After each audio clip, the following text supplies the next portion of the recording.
and at the room door, until Mr Swiveller was roused from a short nap by the setting down on the landing-place outside, as from the shoulders of a porter, of some giant load, which seemed to shake the house, and made the little physic bottles on the mantel-shelf ring again. Directly the sound reached his ears, Mr Abel started up, and hobbled to the door, and opened it.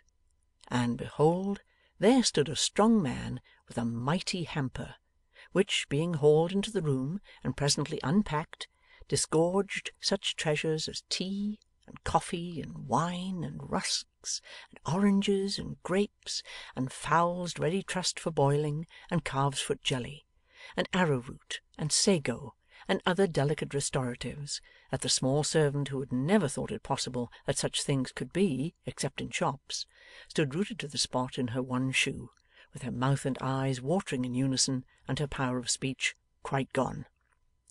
But not so Mr Abel, or the strong man who emptied the hamper, big as it was, in a twinkling, and not so the nice old lady who appeared so suddenly that she might have come out of the hamper too, it was quite large enough, and who, bustling about on tiptoe and without noise, now here, now there, now everywhere at once, began to fill out the jelly in teacups, and to make chicken broth in small saucepans, and to peel oranges for the sick man, and to cut them up in little pieces, and to ply the small servant with glasses of wine, and choice bits of everything, until more substantial meat could be prepared for her refreshment.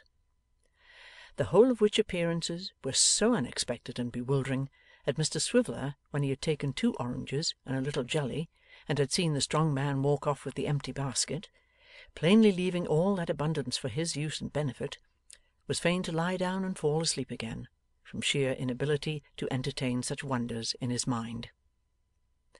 Meanwhile the single gentleman, the notary, and Mr Garland repaired to a certain coffee-house, and from that place indited and sent a letter to Miss Sally Brass, requesting her, in terms mysterious and brief, to favour an unknown friend who wished to consult her with her company there as speedily as possible.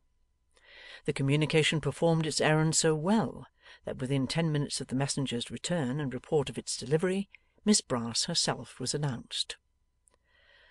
'Pray, ma'am,' said the single gentleman, whom she found alone in the room, 'take a chair.' Miss Brass sat herself down in a very stiff and frigid state, and seemed, as indeed she was, not a little astonished to find that the lodger and her mysterious correspondent were one and the same person. 'You did not expect to see me?' said the single gentleman. 'I didn't think much about it,' returned the beauty. 'I suppose it was business of some kind or other. If it's about the apartments, of course you'll give my brother regular notice, you know. Or money. That's very easily settled. You're a responsible party, and in such a case lawful money and lawful notice are pretty much the same.' 'I'm obliged to you for your good opinion,' retorted the single gentleman, 'and quite concur in these sentiments, but that is not the subject on which I wish to speak with you.' 'Oh!' said Sally. 'Then just state the particulars, will you? I suppose it's professional business.' 'Why, it is connected with the law, certainly.' 'Very well,' returned Miss Brass. 'My brother and I are just the same. I can take any instructions, or give you any advice.' 'As there are other parties interested besides myself,' said the single gentleman, rising and opening the door of an inner room, 'we had better confer together. Miss Brass is here, gentlemen.' Mr Garland and the notary walked in, looking very grave, and, drawing up 2 chairs, one on each side of the single gentleman, formed a kind of fence round the gentle Sarah, and penned her into a corner. Her brother Sampson, under such circumstances, would certainly have evinced some confusion or anxiety, but she, all composure, pulled out the tin box, and calmly took a pinch of snuff. 'Miss Brass,' said the notary, taking the word at this crisis.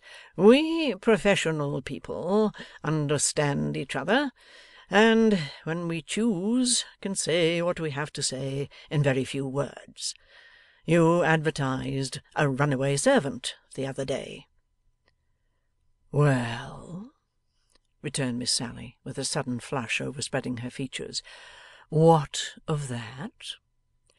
'She is found, ma'am,' said the notary, pulling out his pocket handkerchief with a flourish. 'She is found.' 'Who found her?' demanded Sarah hastily. 'We did, ma'am. We three. Only last night, or you would have heard from us before.' 'And now I have heard from you,' said Miss Brass, folding her arms as though she were about to deny something to the death. 'What have you got to say? Something you have got into your heads about her, of course. Prove it, will you? That's all. Prove it. You have found her, you say. I can tell you, if you don't know it, that you have found the most artful, lying, pilfering, devilish little minx that was ever born. Have you got her here?' she added, looking sharply round. 'No, she is not here at present,' returned the notary, 'but she is quite safe.' 'Ha!' cried Sally, twitching a pinch of snuff out of her box, as spitefully as if she were in the very act of wrenching off the small servant's nose. 'She shall be safe enough from this time, I warrant you.' 'I hope so,' replied the notary. 'Did it occur to you for the first time when you found she had run away, that there were 2 keys to your kitchen door?'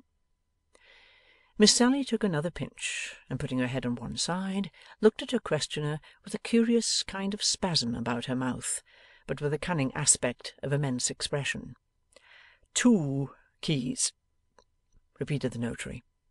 'One of which gave her the opportunities of roaming through the house at nights when you supposed her fast locked up, and of overhearing confidential consultations.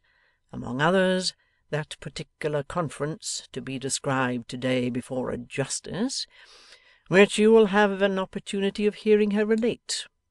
That conference which you and Mr Brass held together on the night before that most unfortunate and innocent young man was accused of robbery, by a horrible device, of which I will only say that it may be characterized by the epithets which you have applied to this wretched little witness, and by a few stronger ones besides.' Sally took another pinch. Although her face was wonderfully composed, it was apparent that she was wholly taken by surprise, and that what she had expected to be taxed with, in connection with her small servant, was something very different from this.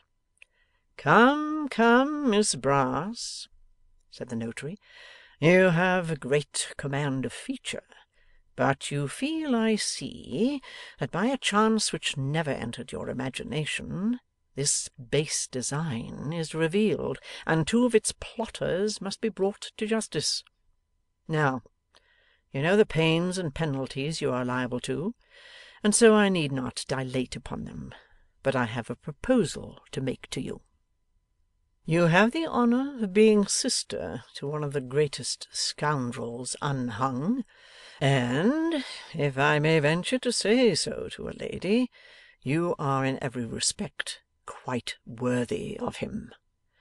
But connected with you two is a third party, a villain of the name of Quilp, the prime mover of the whole diabolical device, who I believe to be worse than either.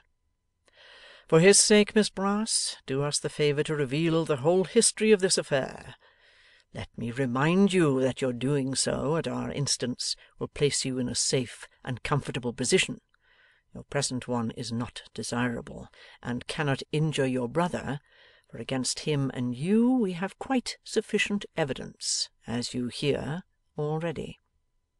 I will not say to you that we suggest this course in mercy, for to tell you the truth, we do not entertain any